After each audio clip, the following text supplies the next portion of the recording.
Okay, today we'll start rational and irrational numbers. What are rational numbers? Now, any number that can be expressed in the form of p by q, where p and q are just integer number, and p and q have no common factors except 1. So that means simply we can say that, say, this is a rational number because this can be expressed in terms of, you see, p by q fraction. Even you can see this is also a rational number 2.5, right? Because say 25 by 10, 2 by 5 means 25 by 10. Now when you cancel it, you get 5 5s and 5 2s are finally what you get. And there are no common factors between 5 and 2 except 1. There are no common factors between 6 and 1 except 1. So any number which is can be expressed in this form now, and therefore decimal number can also be expressed in this form. So when we convert that decimal number, say 3.3, now 3.3 you can convert that into 33 by 10. So again you can convert into this p by q number. So any number which can be expressed in this form is called a rational number. And the number which cannot be expressed in this form and therefore called irrational numbers. Now for example, when I talk, say root 2. So that means generally a root containing number, a surd is a rational number, irrational numbers. Because if you find the square root of 2, you will find that it is never ending. But generally with approximately we say it is 1.142 and still after that it continues. Right? Since it is continuing, so you cannot convert them into this fraction. And therefore this type of numbers are called rational. So minus root 2 is a rational number, root 3 is a rational number. Even 6 root 3 is a rational number. Although 6 is an irrational number, 6 is a rational, but 6 root 3 becomes irrational number, because we cannot convert those numbers in the form of p by q, right?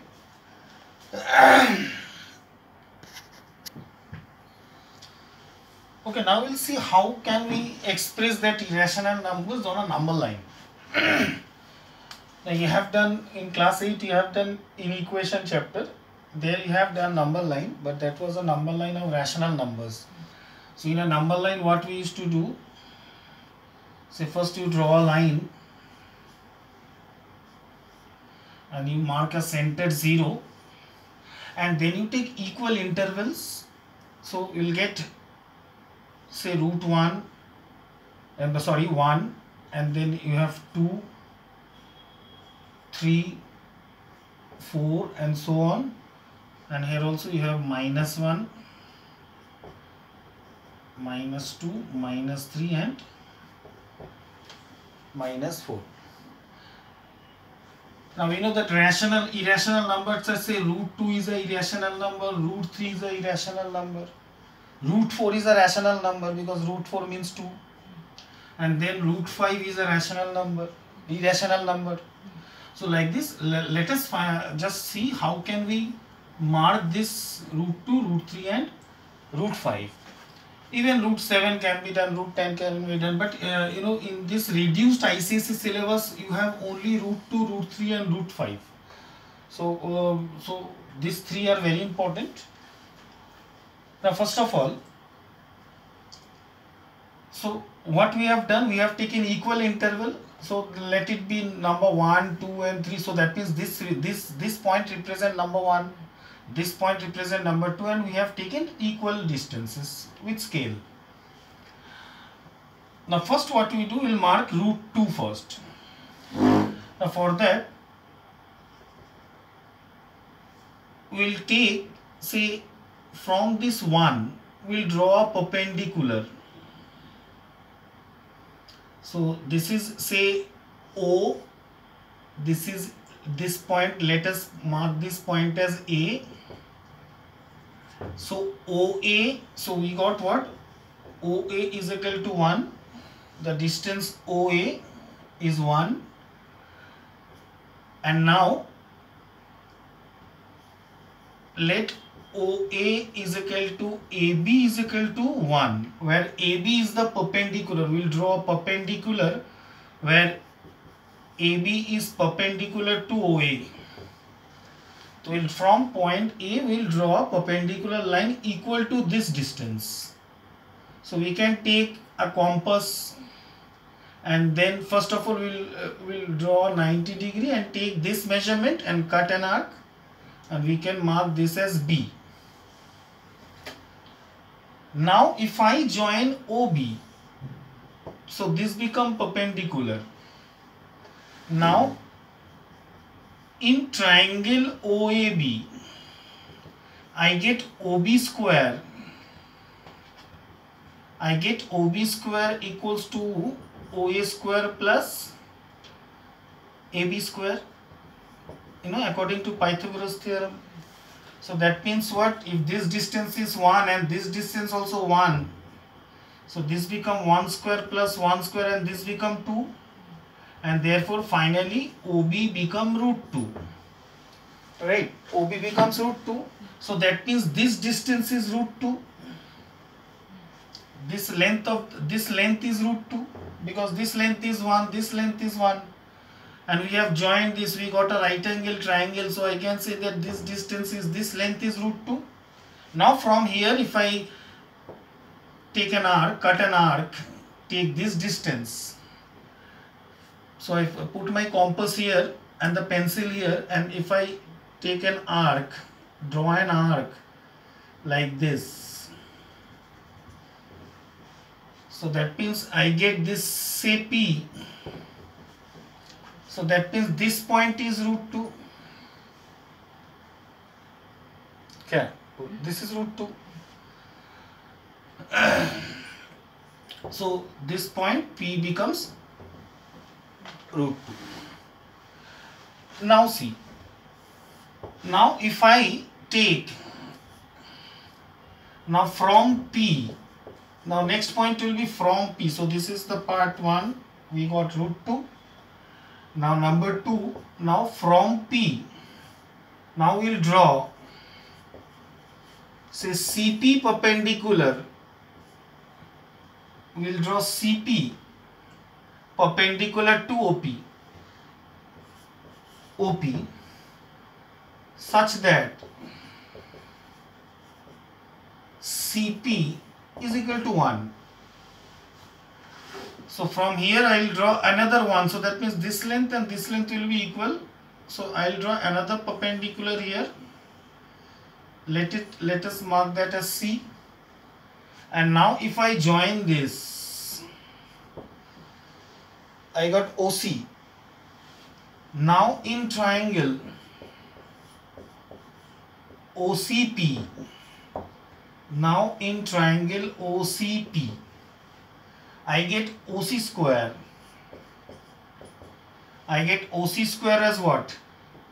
OP square plus CP square. Now your OP is root 2. If you remember that this point is root 2.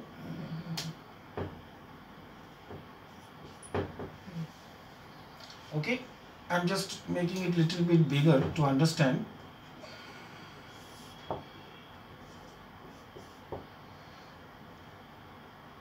See, this is 2, this is 1, this is 2, and I got this point as root 2.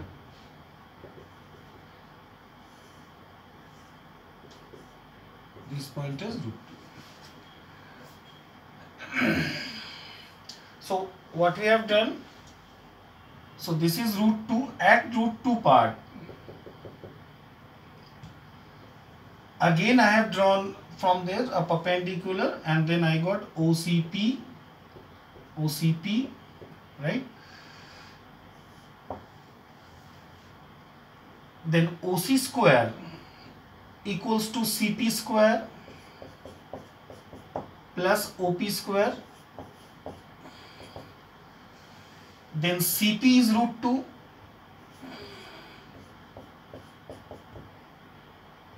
not CP, in fact, sorry, OP is root 2 and CP is 1.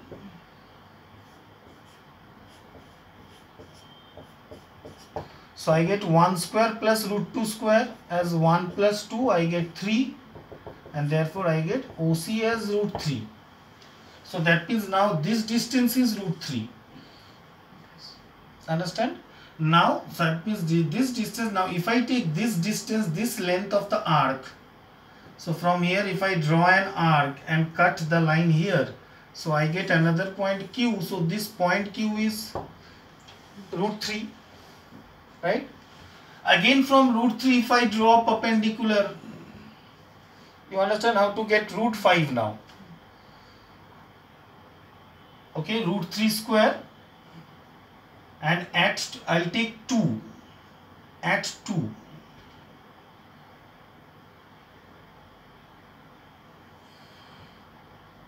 So here we got this point Q as root 3. Okay.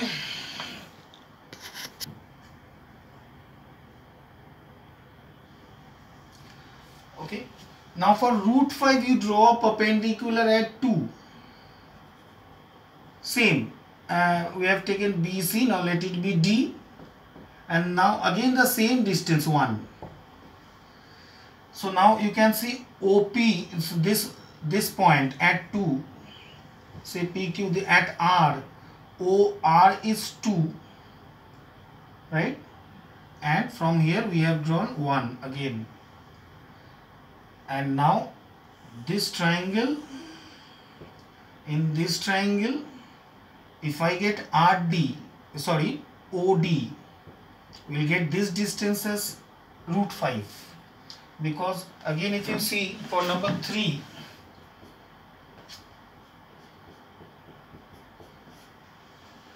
okay, for number 3, what we have done, we'll find OD square, and at OD square means what? This OR square and plus DR square. Now if you see OR was 2, so it was 2 square, and RD was 1, so it is 1 square, so you get 4 plus 1, you get 5, and OD is root 5. So that means this OD is root 5. So again if I draw an arc from here, and then if I cut the number line, so I get this point as for root 5. So like this we can say mention root 2, root 3, root 5 and so on. Okay.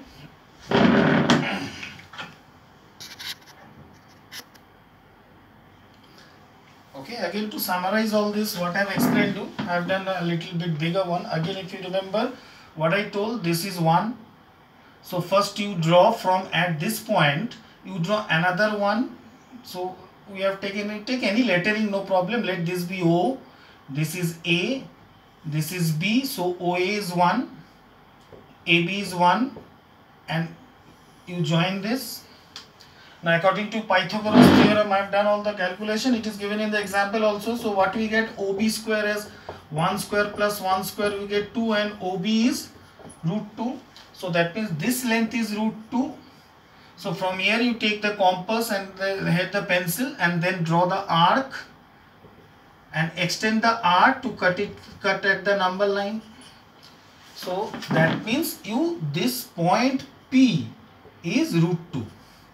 That means from O to P this distance is root 2, because that is OB equals to OP, right? Now for root 3, what we will do, for root 3 again you draw a perpendicular at this root 2 point. So that means OP is root 2. Again from here you draw another perpendicular line, say C, say PC. So PC is 1. So that means we take PC as 1 and draw a perpendicular here also. So we got perpendicular. So first right angle triangle we got the value of root 2. Second right angle triangle we are drawing at point P, where PC is 1 centimeter. Again 1, not centimeter, just 1, means same distance. same length 1. And now if I join this OC becomes root 3. So we can show the calculation that OC square becomes what? OC square is OP square. OC square is OP square. Now if you remember, OP was what? Root 2. So OP square and plus PC square plus PC square. OP square is how much? Root 2 square. And PC we have taken how much? 1. So it is 1 square. So root 2 square becomes 2. And 1 square becomes 1. So this becomes 3. So OC becomes root 3. So that means this OC is root 3. So again this length is root 3. So from again you draw an arc at this point and cut it here. So you got this point Q as root 3. And for root 5 what you will do? Root 5 you will draw a perpendicular at point 2. At point 2 draw another 1 centimeter, say take it as D. Again this is also 1. And now if I join this I get OD. Now OD square will be what? OD square will be this 2 square, say PQ, let this be R. OR is how much? 2. So 2 square and plus this is 1. So this is 1 square. So I got 4 plus 1, 5. And finally what I got? OD as root over 5. So that means OD this distance. So again from here, and keeping the compass and the pencil, I will draw the arc and cut the arc here. And then I got this point as root 5. So we can like this we can mention root 2, root 3, root 5 in the number line. Okay.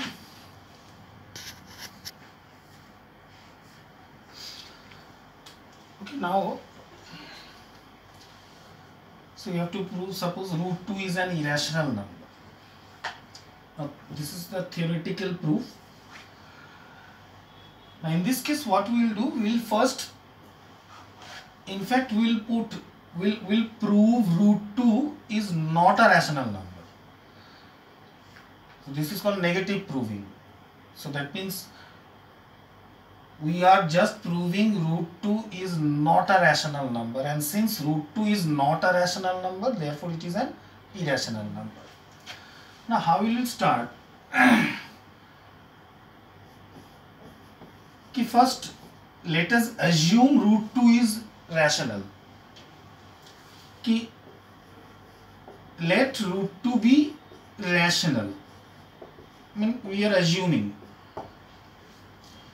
Now if suppose root 2 is rational, therefore I can say ki let root 2 is equal to P by Q. That means root 2 is such a number which I can convert in the form of fraction, and let that fractional number be P by Q.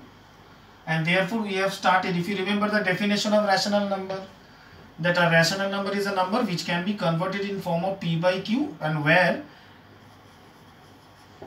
P and Q are integers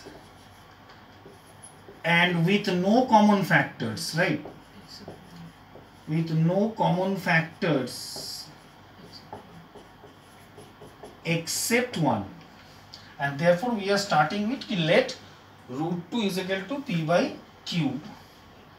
And therefore we can say 2 is equal to P square by Q square, squaring both sides. And therefore we can say, simply cross multiplying, we can say finally that P square is equal to 2Q square. So P square is equal to 2Q square. And therefore we can say कि since 2 divides 2Q square, because 2 can divide 2Q square, and since 2Q square is equal to P square, therefore I can say that 2 divides P square also. So if 2 divides 2Q square, that means 2 divides P square also, because they are equal. Now if 2 divides P square and 2 is prime, but 2 is a prime number, means you cannot break 2 into any other parts, prime number, and 2 is a prime number, and therefore we can say that 2 divides p also, because unless 2 divide p, it cannot divide p square, because 2 is a prime number. So you think of any, you can take some numbers and you can understand. Say suppose take this, if 2 divides say 36, so 2 divides 6 square, right? So 2 divides 6 square means 2 divides 6 also. But tell me, 2 divides 9, 3 square. 2 does not divide 3 square, and therefore 2 does not divide 3 also. Take another square number, 2 divides 5 square, no. That means 2 does not divide 5 square, and therefore 2 does not divide 5 also. So like this now, if 2 divides 10 square, right or wrong? 2 divides 10 square, 100. So if 2 divides 10 square, that means 2 divides 10 also. The same concept is here. If 2 divides p square and 2 is a prime number, that means 2 divides p. So that means, therefore I can say, if p divides 2 divides p, therefore I can say that p is a multiple of 2. P is a multiple of 2. Now if I start with let p is equal to, I am taking a multiple of 2 numbers where m is an integer.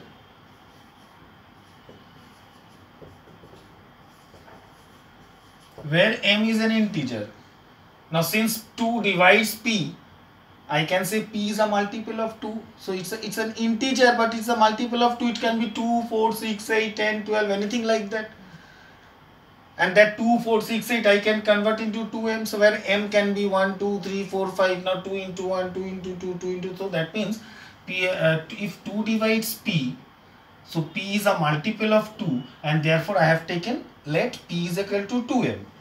Now we got p square is equal to 2q square from this one. P square means, therefore I can say 2m square is equal to 2q square. Therefore I can say 4m square is equal to 2q square. And therefore, after cancelling, what I get? 2m square is equal to q square. And now I can say therefore 2 divides 2m square. 2 divides 2m square. And therefore 2 divides m square similarly as we have done. So if 2 divides 2m square, therefore 2 divides q square, because this is equal to this. Now if 2 divides q square but 2 is prime, and therefore I can say that 2 divides q, because 2 divides q square means 2 divides q, and therefore I can say that p and q, both p and q can be divided by 2, and therefore I can say p and q have a common factor. Have a common factor 2, and which contradicts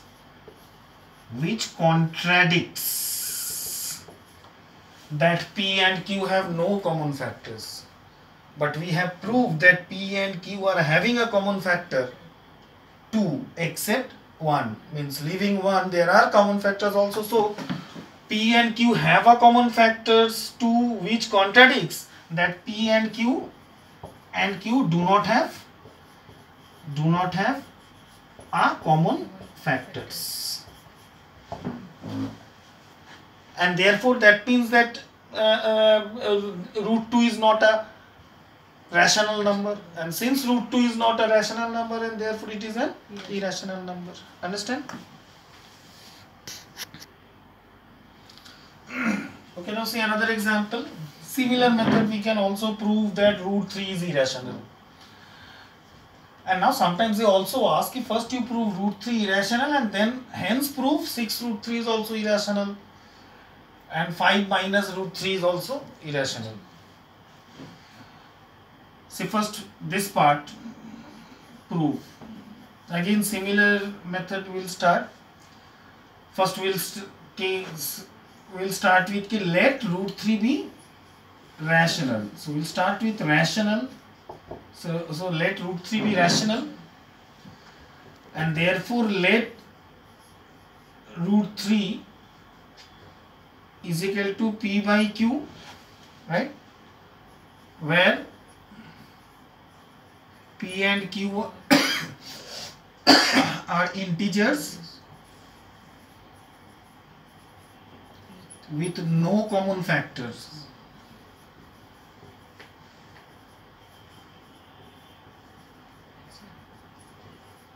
Except 1, and therefore we can say here also that root 3q is equal to P, therefore 3q square is equal to P square, and therefore similarly we can say that 3 divides what? 3q square. We can say 3 divides 3q square, and therefore 3 divides P square also. If 3 can divide this part, 3 will divide that also because they are equal. And but 3 is a prime number. So if 3 can divide P square, therefore 3 divides P also. So therefore 3 divides P. Now if 3 divides P, that means P is a multiple of 3. Now we will take what? Let P is equal to 3m. Since 3 divides P, so P is a multiple of 3, where m is an integer. So whatever integer it may be, multiple of 3 is this because it is divided by 3. It can be divided. So therefore we have taken P is equal to 3m. And therefore I can say, if I again put here, in this P square is equal to 3q square, I get 3m square is equal to 3q square, I get 9m square is equal to 3q square, and finally I get 3m square is equal to q square. Again similarly in this way, again, and now I can say that therefore 3 divides what? 3m square, and therefore I can say 3 divides q square, but 3 is a prime number. So if 3 can divide q square, therefore 3 divides q. 3 divides q. And this, that means what? That is 3 can divide both P and Q. So we have proved here 3 divides P. Now we have proved that 3 divides Q. That means 3 can divide both P and Q, and this contradicts the fact. This contradicts the fact that P and Q have no common factor. No common factor except 1, and therefore I can say that root 3 is not rational, and since root 3 is not rational, it is irrational. Okay, and then I'll do the second part. First copy that. Okay, now for this, if I start with the let 6 root 3 is equal to R, means let 6 root 3 be rational. Here also we will prove in that way. we'll start with ki let 6 root 3 be rational. So therefore let 6 root 3 is equal to r, say a rational number. So where r is rational number,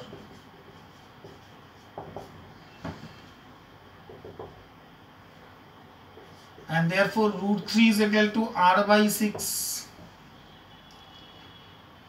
Now since r is rational,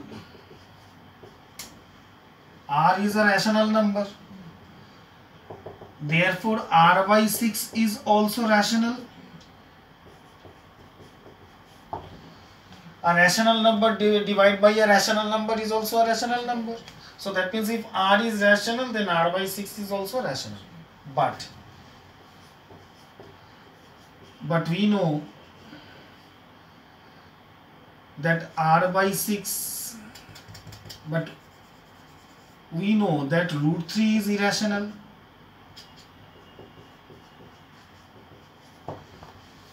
Because it was a part of this question, ki prove root 3 is irrational and then prove that 6 root 3 is also irrational.